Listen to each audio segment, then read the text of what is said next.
let's see. Microphone is working. Desktop audio. It's not making any sound at the moment, but we'll see if that works. Hello YouTube, HPZ here today, and I'm quickly going to go and share the links and get everything sorted for the live stream. I'll probably see you guys in about 5 minutes or so, and then we're going to start the stream. Today's going to be quite an interesting stream. This is something I don't normally do. I don't normally chat about myself while streaming, but we will see how that works. But before then, I need to share this link.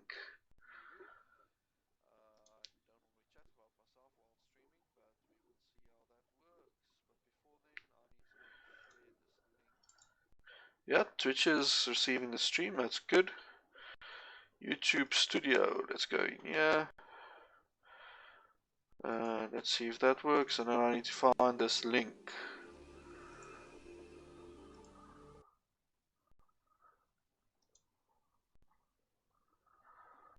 And let's see if we can find this. Yes, that is live now.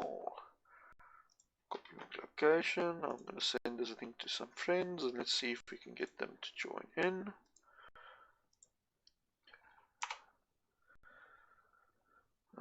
Okay, that is on.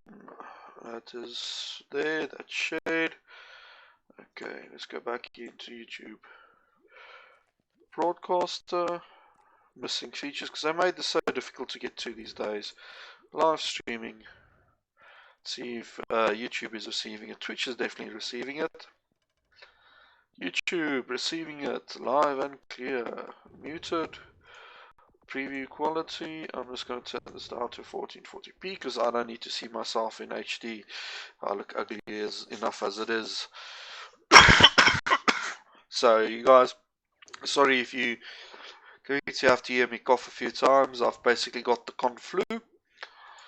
But nonetheless, yeah, everything looks like it's streaming and everything's working. So let's get this stream going. And what I'll do is I'll just do a little bit of an intro in the beginning, and then do a quick talk and just say hi to everyone. I see Christian is in, Subman. As always, all of my streams have chat functionality enabled. The chat is overlaid on the screen, so you guys will be able to see me chat. And I will be answering questions as I play, as I see them. I'm playing the game in a window, but it should be fine.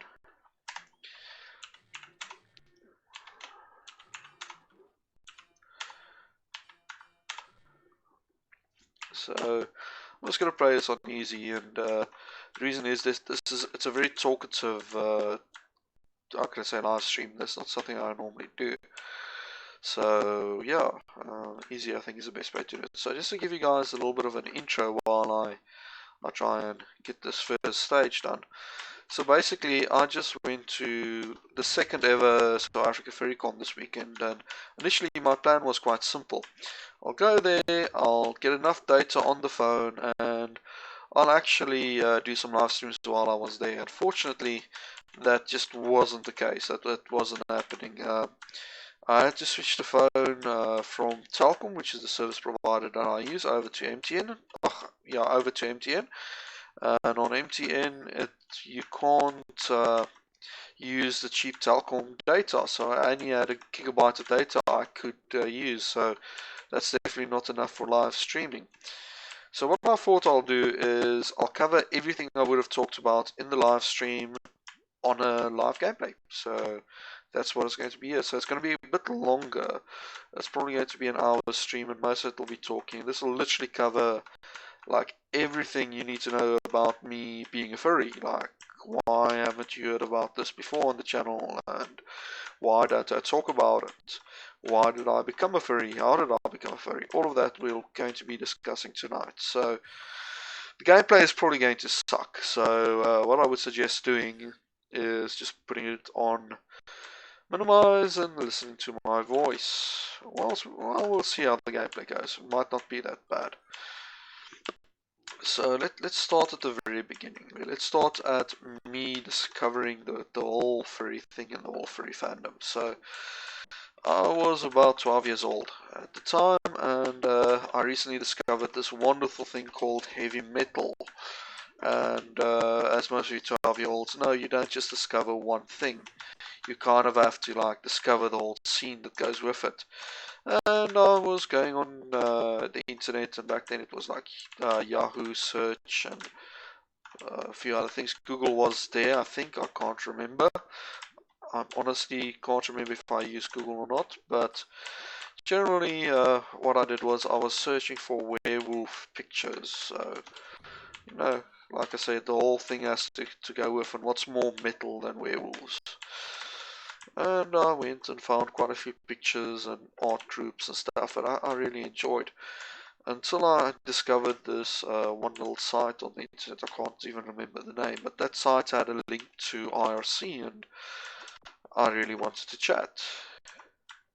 Uh, Channel portrait kind of gave the furry status away. Yeah, that's kind of been the only little clue that was there. But anyway, like I was saying, so the site had this IRC thing, which was a chat group. Now, I used to use Java Chat back then, and never really did IRC, and I installed IRC, and I like joined their channel. It was freaking amazing back then, being able to actually talk to the artists, get artwork before they like published it and things on the site and that sort of thing. And I was really enjoying the scene. And one of the artists was a furry, a very early furry. And we kind of started chatting, and I really liked this person, and they shared the art, and I really started enjoying their art.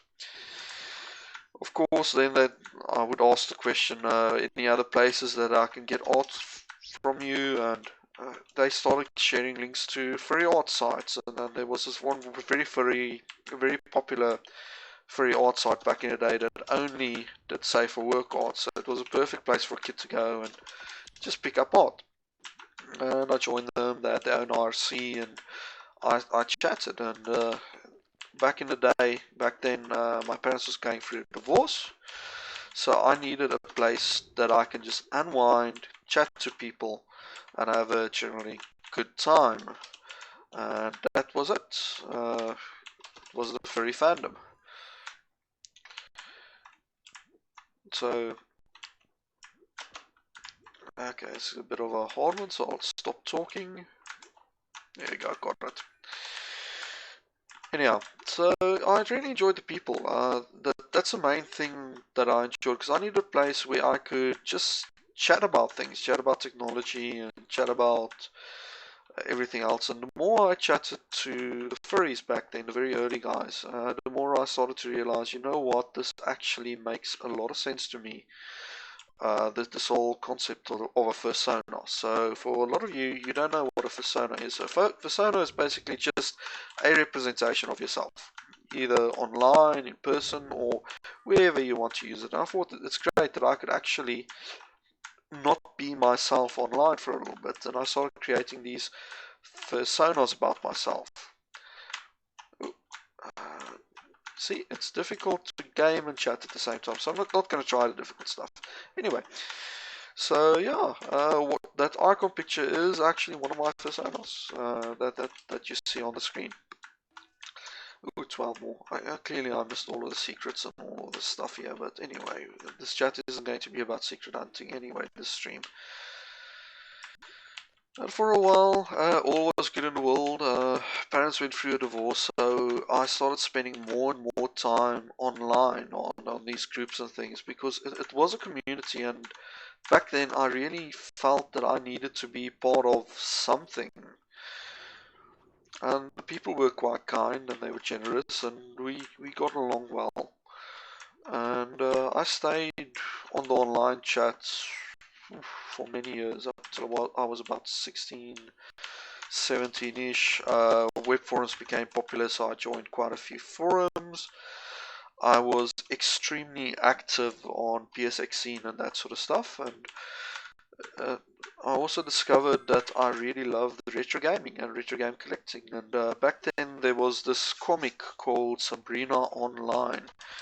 It's still going to this day, and I highly recommend everyone that loves the Amiga just to go and actually go read that comic, because a lot of it's the same person that did all of those fantastic Amiga animations, and he started this comic, and it's about the skunk girl who used an Amiga. Oh, there we go. And her life and the struggles of just finding a job, the sort of things that I would later face in life. And for a time, it was good. Of course, I got involved in a lot of furry drama as well back then. Yeah, you really can't be a furry without furry drama online. I mean, it's a given.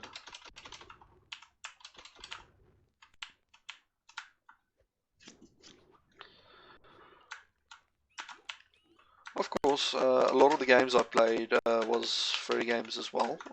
Jazz Jackrabit 2 is a good example of this.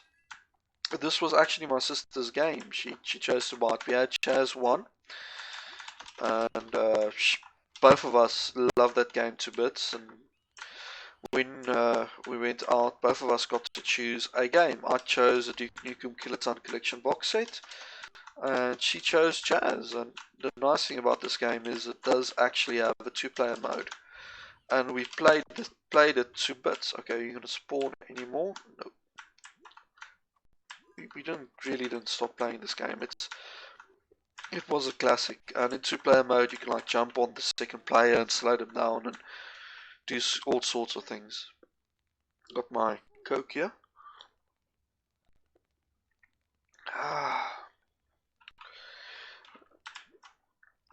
So that's my start story, of being a furry. And what's nice about the furry fandom is that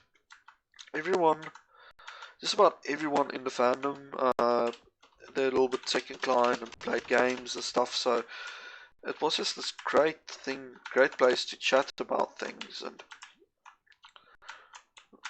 get to know people and just like be a part of something. I did the whole fight on the internet thing when furries were not fashionable, and always kind of made the world's dumbest arguments. I just want to iterate here as well, even though while I was quite young, and on RC, I was never really a part of the mucks. See, I was a very good child, so the 18 restricted stuff I really never got into back then. Ooh, sugar rush. Okay, but this doesn't help me, doesn't quite do anything. Always the thing with this game, you get the sugar rush when it's absolutely pointless. Okay, that's a bonus stage. So I guess we'll get to do that a little bit later.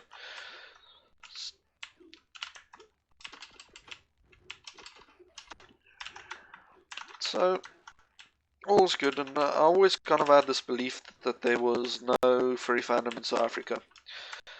I just couldn't find any record of it online. I think I found one of the early forums when I was like 18. Wasn't active in it.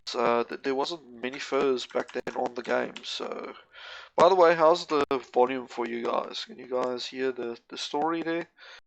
It's not like too blown out or anything, I hope. If it is, please let me know and I'll turn the volume down. Unfortunately, the mic volume I can't turn up higher than this because the internal amp doesn't work on this Sony headset. It doesn't have a audio level for it.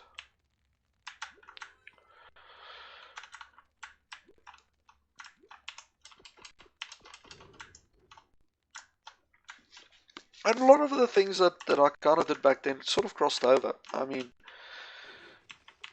music-wise, I never really listened to the furry stuff, but all of the furry games, I mean, Crash Bandicoot and that stuff, I played the crap out of it back when I got my first PS1. Let's see, it was Crash Bandicoot, basically, Spyro the Dragon.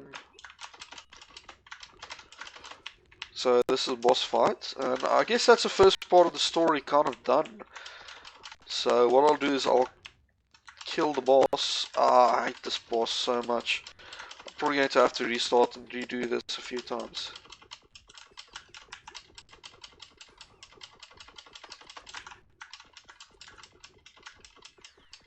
Can't remember how to kill him though. I think it was just like literally shoot until...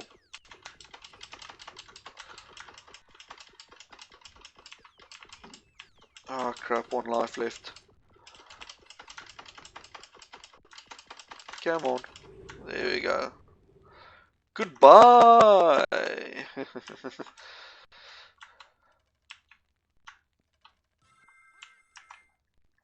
Yeah, that's the first part of the stage done. So there's a little bit of a crackle. The crackle is probably because I'm forced to use Windows mode and forced to actually play the game like this. And I just want to say hi to Victor. Victor is one of the first local furries I actually ever met. Ooh, I don't want to use that gun. And Yvet's here as well. Yvet isn't a furry, but I guess the furry side of things might be a bit interesting for him. So, yeah, that was the first part of my furry experience.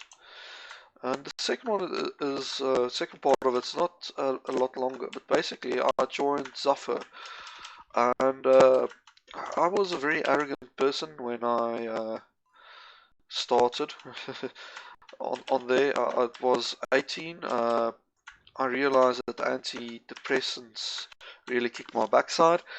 So hi Big G. So I stopped taking those, and as a result, I had a lot of anger and stuff that I was pent up. So on that side, I would have loved to say that I was the best local forever, but now I got into a lot of fights. But none of it I would have said was major. I never got to a point where I might have been banned or was upset not to go back to the site. And on there, I actually met another fur. He messaged me out of the blue one day, and he said, "You know what? I've got this Commodore. No, it was a VIC 20. Yes. It's like I've got this Commodore VIC 20. Someone gave it to me. Would you mind coming and fetch it?" And I can remember back then that there was either something wrong with my money or I didn't have a job or something else. It was quite difficult to go and fetch it, but at the same time, Commodore VIC 20 South Africa, I mean, how cool is that? Couldn't say no.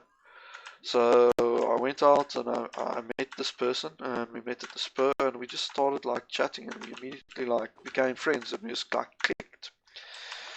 And during this time, he said no, he's got another friend who regularly does once a month. He does this braai at his place, and I should really like come over and come visit and see what it's all about. And I'll be honest with you, the first one I didn't attend. I kind of I was way too scared because here I am, the person that had a lot of small fights on the forum, and now I'm suddenly going to attend one of the meetups.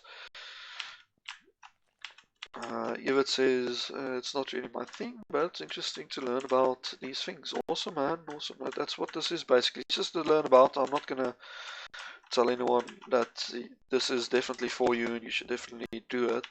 You kind of have to be a certain person to do it anyway. So nonetheless, I drove out to the braai, and I started meeting people. And the first day, literally, I was there. I got pulled aside by one of the organizers for one of the cons. And this was many years ago. This was like 4 years ago. And he mentioned that he wanted to do a conference. And he wanted my input. I gave him 1 or 2 things about my input, my concerns, etc. Can't exactly remember the conversation as such. And yeah, that braai was just absolutely amazing. It's weird to describe. When you're with a group of friends that has the same interests, and you're in an environment where you can act however you want to. Well, not however you want to, but you can act a bit more loose, you know. You can start chatting about things and making jokes. That's the first time that I could actually joke with people. and it just changed everything. I mean, that little event pushed me far deeper in the community, and I'll be honest, I tried to like go to every single bride that was available. I couldn't always go to one, but I just met hundreds of, well, not hundreds, but I met tons of people, and everyone always at these events, no matter who you are, if it's the first time round that they see you, or if they've been there forever, they always make a little bit of time to come sit down with you and just have a chat about you and your interests and furry stuff in general. And it really blew my mind just how opening and welcoming the community was back then. And we would go out and we'll do the brides, and every now and then we'll stick a video or movie on the TV, and we'll watch furry related, of course, video, and it was absolutely great. Kristen, I kind of know your answer to that one, so I won't ask you. Hi, Ivik, how are you doing? Funny you jumped in. I kind of just mentioned you at the first time we actually met, and that was like 4 or 5 years ago, and you just mentioned that you wanted to do a con. So yeah.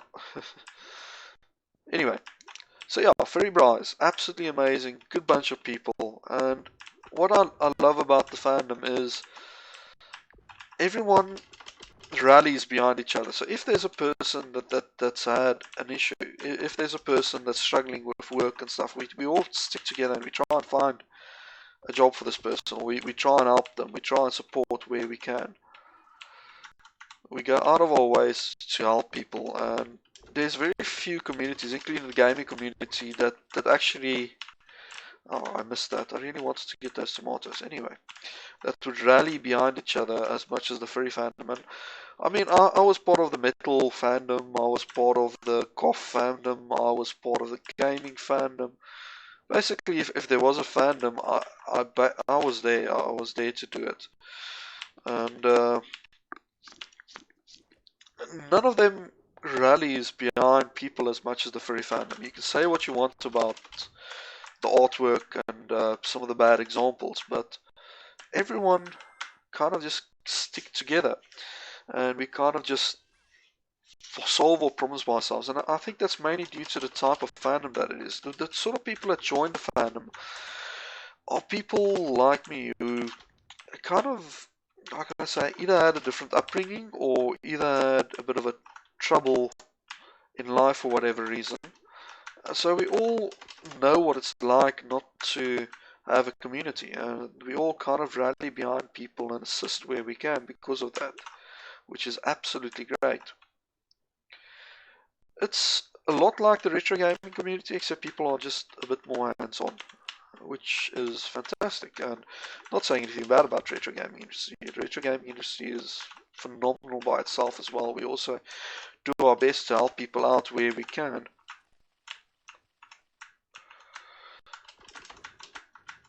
And for some time, this was all good, and unfortunately, as many of you know, all good things must come to an end, and I moved down here to KZN. And I'm going to pause the story there while I complete this level, and then we'll continue with the story. Or else what will happen is, we're 23 minutes in, and I'm probably not going to be able to finish it. Well, okay, Everett says here, well, it seems to me we could all do some more of those furry values in our lives. Yeah, and that's an interesting thing you're bringing on. It's generally values that everyone adheres to, and people generally, if you go to a community, there's like, even the retro community, there's a handful of people that really take the exact same values, and it's all values that we all grew up with, and they take them to art. The only difference is I found that the furries, for me at least, and this could vary for people, do take those things as standard, and there's just a few more of them. I can't remember what its power up even does. It definitely doesn't give me the shooting skills. And yes, there was some silly stuff. I mean, every New Year's furry bride was just something all of itself. people get a bit wacky. There's a lot of drinking involved, and there's a lot of playing involved and stuff. And I'll be honest, if any of my non-furry listeners are listening, uh, all of that stuff about sex and that sort of stuff happening at the meets, it really doesn't. And if it did, I for one didn't know about it. So what exactly do I do here again? I can't remember. Do I go back? Yeah, I go back. I go this way. So yes, unfortunately, with furries, there's this negativity and stereotype that you do get, but I guess in many ways you get those with the gamers too. I mean, gamers, there's this thing where people say it, especially in the early 2000s. I guess by now it's kind of disappeared, but it was always a thing of it's these big fat guys that can't find a job, that stay at home and just play video games all day. And as we all know, with all of those falsities, we kind of grow out of them, and we learn and we figure out that, hey, that's not really what's going on. Just like that, furries are the same. We kind of grow up and we realize that a lot of what's portrayed in Hollywood, and especially that one CSI episode, is a pure fantasy. It just doesn't happen, and if it does happen, it's so few that actually do it that it's not even worth mentioning or bringing up. I need 4 more. I think if you actually get him, you can get on top there, but I don't have enough coins to do that. I'm not focusing on the game too much.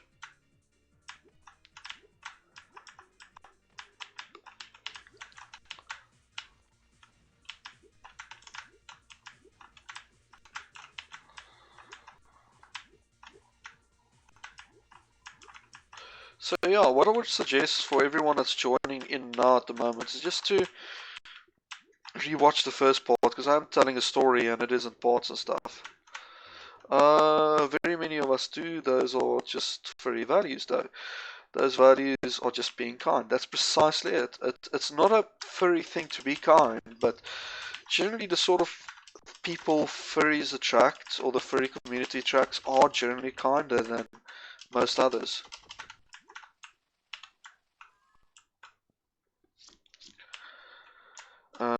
Yvette says, I'm glad to hear you address the stereotypes. A lot of people think of it's about sexual fetishism, and from my understanding, it's not like that at all. No, it definitely isn't. I'm going to be honest with you and say that yes, there are parts of it that you can argue is sort of related to fetishism, but generally the parts I've experienced and the people I deal with, it's really not based on that. This guy's probably going to kill me. And like I said before, it is possible those things do sometimes happen, but it's so few people, it's not even worth talking about. The biggest one, which I will address here quickly, is the whole one where people think that it's all about people having sex in these expensive suits, these fursuits. And one of those suits, if I were to go to a good maker today and I would commission them to make one, for starters, it'll take them 6 to 12 months to actually make the suit.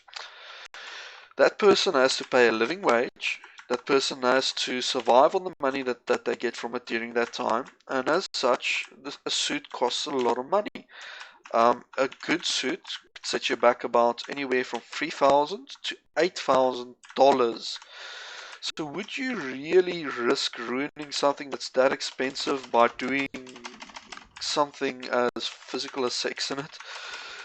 I really don't think so. It's just not a thing, and yeah, there probably are a few, but people just don't. Expensive things. So that's the biggest, how can I say, stereotype that there's about furries, and it's not warranted at all.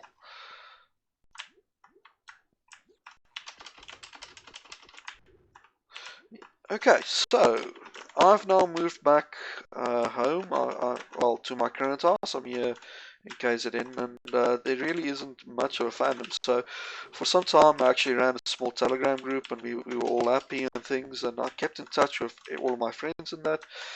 And during my time here, I met up with the local fandom, and it's a lot smaller, and we still like kind of go out and do meets and stuff, which is awesome. And we still experience the furry fandom, and we still like the same things, and they're all good people. The same as what I had in KZN, but the things that I missed was really going out to the brides and stuff once a month, which kind of doesn't happen here as much.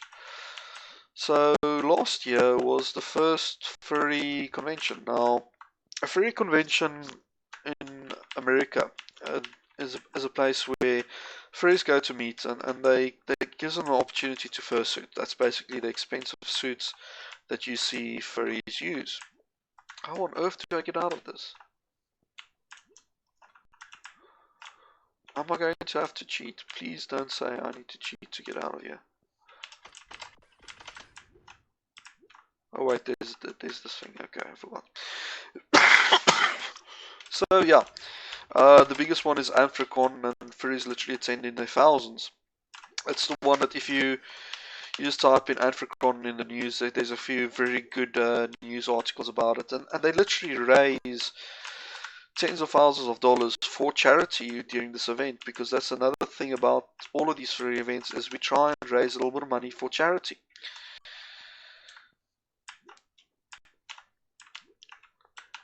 Sorry guys, I know I'm not talking too much, but it's just literally because I am concentrating. So they try and raise a lot of money for charity. There's things that you normally do at a furry convention is there's talks. So you'll go in and they'll talk about certain subjects, like how to create a persona, how to stay away from drama, that sort of stuff, and a lot of philanthropy as well. So a lot of these events, at the end of the event, they'll try and raise money, and all of that money goes towards charity. So the whole thing, whatever you do at the event, it ends up being for charity mostly. A lot of these events are run as a non-profit as well on top of that, so they are all a nice place. It just gives furries a place to kind of go relax and just be themselves and not have to worry about talking to people and chatting, talking to normal people who's not a furry, and going basically through the process of what I'm going through at the moment, which is addressing the stereotypes and not having to deal with like hate, because unfortunately I don't see. I'll be honest and say I've never actually seen furry hate in South Africa. I've seen it in the online communities a lot, and we'll get back to that when I start talking about my own channel and my reasons for not having it visible on the channel. So basically, these events, everyone go to them. It's a great thing. And while I was at KZN, the first FurryCon happened, and I'm probably going to butcher the figures, but I think it was 38 people attended. They made a lot of money for charity. It was quite awesome, but I didn't want to attend quite yet. It was the first one, because for me to attend, I have to buy tickets, I have to ask for accommodation, and it's quite expensive. And at the time, I just started to work a new job, and I wasn't promoted back then, so I wasn't earning as much as what I'm earning now. Basically, if you don't know, when I started my new job, I basically got 3 or 4 promotions. Well, my title stayed the same, but there was 3 or 4 increases to my salary, and all of that kind of helped pay for the move and everything else. And I started to settle down a bit more, and I decided this year I'm going to attend the furry the actual convention, because I only heard good things about this convention. There was all of the people that I met before, all of them actually came to going to see it. Oh, sorry, Big G. You kind of missed the original conversation. So let me actually pause here because this is a talk.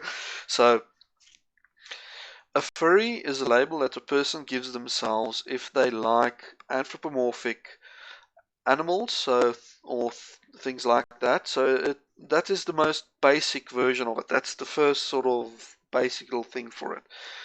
So you've probably seen my little avatar that I've got on my video. It should be on there at the moment. That is a furry. It's a character I created that has animal traits and has his own personality and things, and that's what I use to represent myself online, which is known as a persona in the furry fandom. The fandom itself is just a group of furries. So a furry is literally just a person that likes a certain type of art, and furries have different ways to express themselves. It's not just through art. For me, it was art, and there's furries that like music, there's furries that like dance, there's furries that like costumes. Now, fursuit is like a mascot costume, but it's designed by a furry to be that character that they created, or a character they created. It's normally made from scratch. They are ridiculously expensive, and it takes a lot of creativity and things to make that character real, to make it identifiable, and to turn it into something. Ooh, I don't want to do that, but what I will do is I'll save. To turn it into something that is presentable, that a person can use to express themselves. So, in a nutshell, that's a furry. It's just a label a person that likes anthropomorphic art normally gives themselves, at least to me. If you ask the exact same question to 20 other furries, they will give you completely different answers. It's different for every single one of them.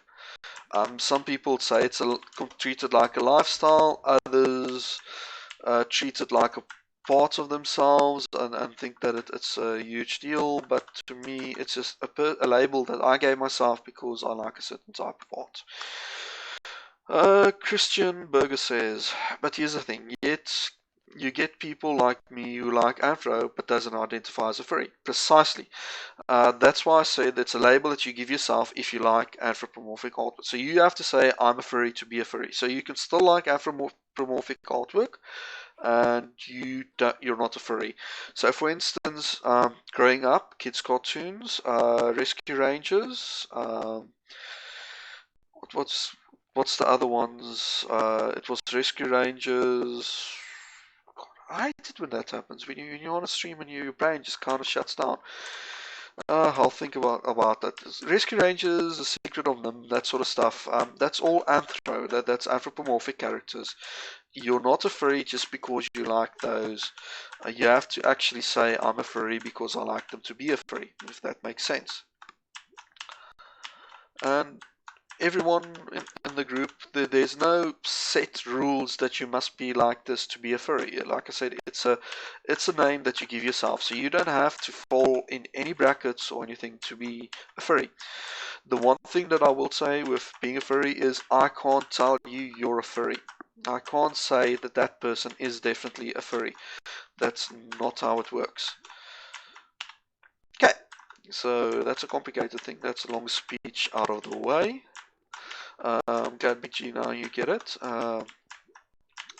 It's really not a big thing. But with furries, there's also some stereotypes online about the people being furries. I'm not going to go into it. Yeah, there we go. Christian just mentioned like the Lion King. Yeah, that's exactly it. Lion King is a very good example. Bugs Bunny, that's another one. Some of the very early furries, Bugs Bunny was a very, very big one back then. And in More Things Zootopia, that's a very good example. The furries love the Zootopia movies. Okay, right, so that kind of brings the story in full to about a few weeks ago when I attended the first FurryCon. to give you guys an example of how much the con costs, and this is a South African con, it's not an international one. The international ones cost a lot more. Oh, I'm doing very badly in this gameplay. But anyway, the con itself was 1,750 Rand to attend, and during this, well, I should have actually done it that way, but I can't like shoot through. Anyway, 1,750 Rand. It started at Friday afternoon, okay, over the weekend, and then on Monday afternoon it ended. This included accommodation, which in and on itself, that would have been a cheap if it was just for accommodation, but it also included all of the food. When you started, you got a badge. Now, a badge is basically a picture of your persona so that the other furries can look at it and identify who you are. Because remember, we interact online. We interact with nicknames, and we don't always interact with names, so you don't always see the person. So a badge allows you to go, hey, I know you. We actually spoke a lot. And you got one of those badges. You also had a whole lot of prizes. What was there? A lot of prizes and stuff that was handed out. There was a lot of I can go in here and then we can finish chatting. So there was a lot of talks that was held there. There was a lot of activities that you could partake and things like that. And I'm actually going to reach here and see if I can find the activity thing, and then I'm just going to pause this. And I see Big G say, I like all the shows you mentioned. Maybe I'm a closet furry. Well, maybe. Or you just like the shows. That's also a possibility. Like I said, it's something that a label that only you can give yourself. And if you like the shows, what I would suggest doing is I'll post a link to one of the better furry art websites in the description. It's one of the safer work ones, so you know that there's no bad stuff on there. Go have a look at some of the artwork there. Some of the things that the community draws from, like the Lion King, and that is absolutely spectacular. So yeah, I've got the little events thingy. So I'm just going to cover what we did that weekend for 1,750 bucks. And remember, 1,750 was the entry level. Okay, so every day there was free meals. You had a breakfast, you had a lunch, you had a dinner, and they were good meals, full meals, full plates. I mean, there was like spit braai, there was normal braai, there was potjie, there was hamburgers, there was casseroles. Every breakfast was different. It wasn't just scrambled eggs and toast. So I've got that covered. There was an artist table, so all of the artists could go and they could sell their own artwork and stuff and badges, and you can commission them. So I can pay someone to draw my characters and things, which was awesome.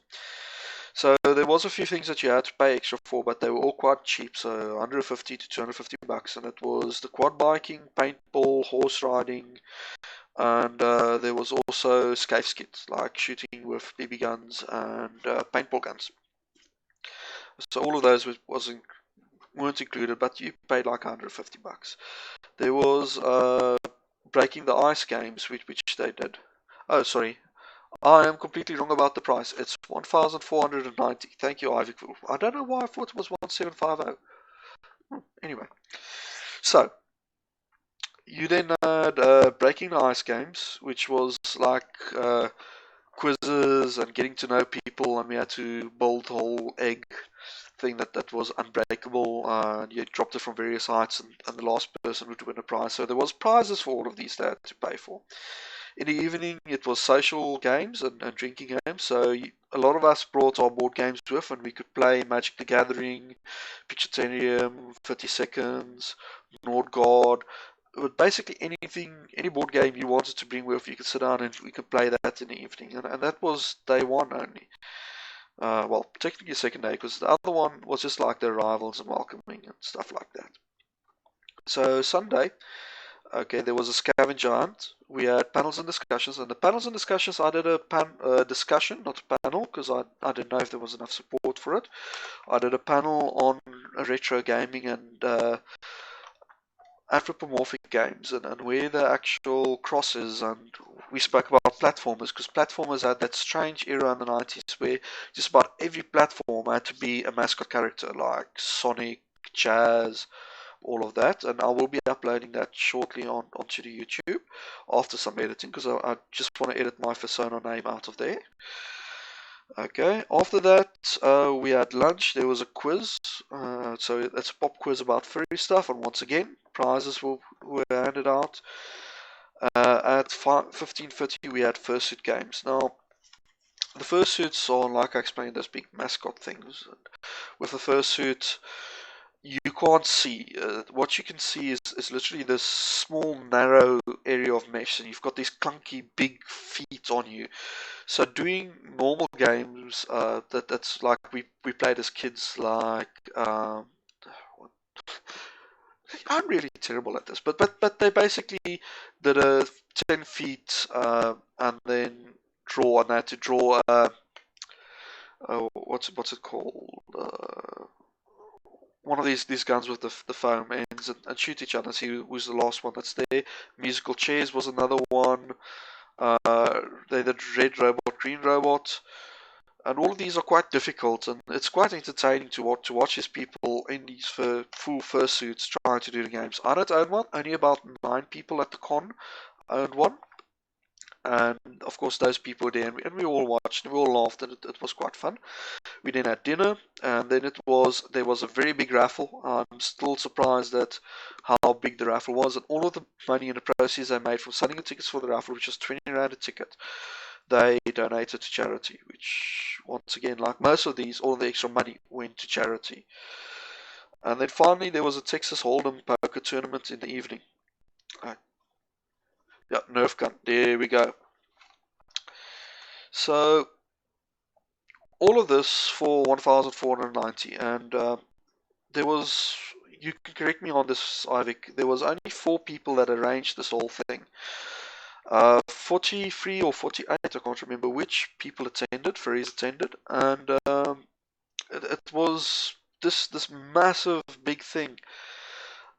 And of course, during this time, I picked up Conflu. That's the reason I sound the way I do. I sound like an absolute madman. And guys, for that value, I mean, you can't buy realistically, you can't buy Rage land tickets and food for that price. So yes, absolutely great value. And they just did this fantastic job of it. And I wish that I could actually live stream some of it.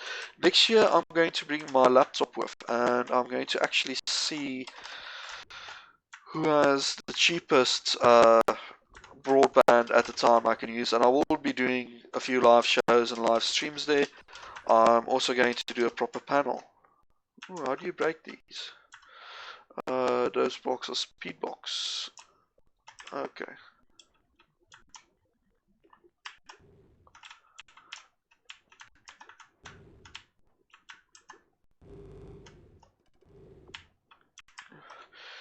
Okay, and that basically brings us to the present day. And so far we're 48 minutes in with 15 minutes remaining of the stream. And I think that gives me just enough time to explain YouTube and why I made the decisions that I did. And for this, I highly recommend that you guys go through my library. And literally the second video that I posted on YouTube, I was quite scared back then. Here we go. It was the people that actually helped with the con was myself, Duke, Yukon, Sudan, Scratch, and Valerian. So 6 in total. Okay, 6 people did this, and they had 43 or 48. That still blows my mind. Okay, that they managed to arrange this con, get a lot of money donated to charity. They donated to Husky Rescue, if I remember correctly. So that is some phenomenal work. So anyway, my channel. So what I would suggest you guys do is just watch the second video ever on my stream. Back then, I was quite scared.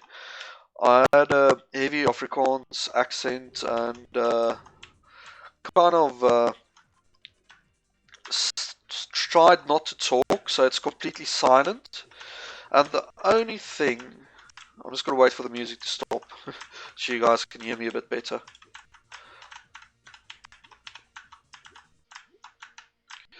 So the only thing in that video that was furry was the background was a furry picture that I absolutely loved. And it was about a Asus PC that I went and I installed the touchscreen on it. Bear in mind, this was a good, I would say it's 7 years old. As you know me and numbers, I just don't do well with numbers. Anyway, so it was when my channel just started, so a good 7+ years ago. Just that one picture, I had so much hate. It wasn't even a video about furries. I had people messaging me saying things like "Je final," which literally just means "screw in hell," is a nice way to put it. I had people message me saying "die, die fur fag." I had just like the most hate anyone can imagine, and at that stage, I just thought to myself, you know what? I like doing a video. This video at that time was like 10,000 hits it made in the first year. I wanted to do more, and I made the conscious decision. And I decided no more furry stuff. I'm definitely not going to say I'm a furry, talk about being a furry. Ooh, how on earth do you do this? Hoverboard. Okay, so that's why this was sort of like in secret on the channel. I added later on when the functionality was added, I added avatar, and it was a commission that I took from a wonderful young furry artist back in the day. When I did the commission, she actually said she doesn't like doing animation because she's not very good at it, and you can see that from the quality of the work that she's actually freaking amazing at it. And I've kept that ever since. The channel name, HP, actually, when I registered the channel to do the first video, now the first video I ever did, which you won't be ever able to see, was actually about a broken Nintendo DSi that lost its clock.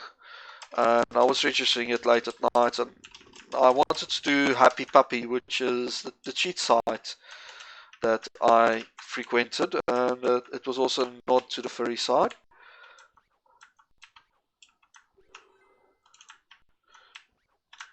And unfortunately, that name was registered. So, okay, metalhead as I am, Happy Puppy Alpha registered, Happy Puppy Omega registered, Happy Puppy Zeta not registered, and that's why I ended up with it. I didn't want to use my main alternative name, which was Fussman, because ooh, I swapped characters. But I remember he's quite good. He can like jump for. I can't get that yet. So I didn't want to use Fussman because at the time I was very much into the PSX scene, and I was modding and hacking consoles that was available and for sale at the time. So I didn't want problems. I didn't want people to kind of message me saying, "Oh, why are you modding consoles?" Which back then was a bit illegal in South Africa. Yeah, that's a channel name. And that's exactly how everything happened. Oh, Ivy just said you're one of the most down-to-earth guys around. Thanks, Ivy. I really appreciate it. And yeah, that's the whole history of it. So what I've been thinking I'm going to do from now on, we're almost at that hour level, is I'm going to start slowly incorporating some of the furry stuff back into the channel, because by now people have kind of grown up enough and they know enough about furries to know that the stuff that's said out there, most of it isn't real. There's no reason for them to worry. Oh, I'm at the last boss anyway. That's awesome. I'm just going to save here, and then we will furry the end. And don't worry, I'm not going to do in the face, become a furry now sort of stuff.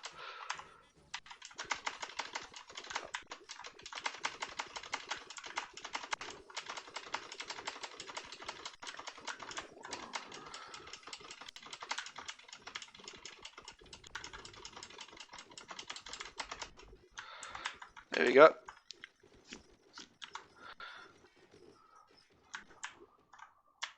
So I'm not going to do the stuff that I don't think that my viewers won't appreciate or enjoy.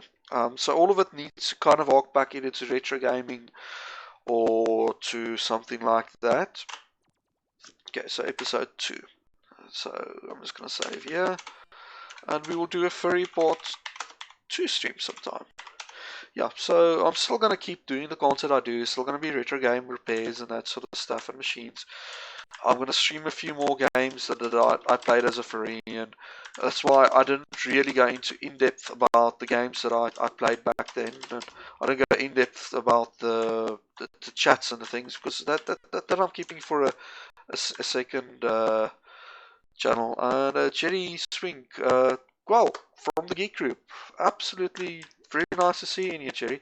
Thank you for making it. You're actually at the tail end of the stream, but I do recommend you give it a watch later on, because this is quite a big stream for me, as it does cover a topic that I've never discussed before, and I was kind of keeping a secret on my channel. But yeah, I guess that's the end of the stream. My voice is feeling extra sore now. We had quite a few viewers tonight in comparison to my normal live streams. And I'm hoping that quite a few more people watch this as a pre-recorded video afterwards, because it does cover something near and dear to me. So yeah, I guess that's all from me, HB Zeta, signing off. Two more things. I'm going to, I couldn't quite copy it in without changing the schedule time, but I'm going to leave a link to two things. Seeing as Jerry's here, I'm going to leave a link to Chris Bowden's channel and the Geek Group's channel. I recommend you watch the latest episode of the Captain's Blog if you want to laugh, if you like the sort of political comedy, dry humor. I need to just give that a watch. Then above that, and quite a bit more important, I'm going to link to the Furry Con's website. I'm also going to link to Ivik's channel. Ivik does this phenomenal podcast that he's been doing like for weeks already on furry topics. And the last one he covered was with the furry moms, and they actually talk to moms of furries and kind of get their views on things. And I'm really championing that sort of thing, and championing different viewpoints, because a lot of these podcasts just cover furry dancing or furry art or something like that, and Ivik generally chooses a topic that's for the better of the fandom, the local fandom. So I would highly recommend and highly suggest you guys give him a watch and give him a shout out. I'm going to link to that to the next podcast, into the actual pre-recorded thing. I'm also going to link to the Geek Group, because that latest video, I still can't believe you guys got protested. They arrived with no shoes. Anyway, thank you all for watching, and I think in terms of live streams, this has probably been the most fun one I've had in quite some time, and that was just because we've had quite a few people watching and quite a few people chatting. I always like that. Anyway, that's all from me, HB Zeta. Until next time, signing off.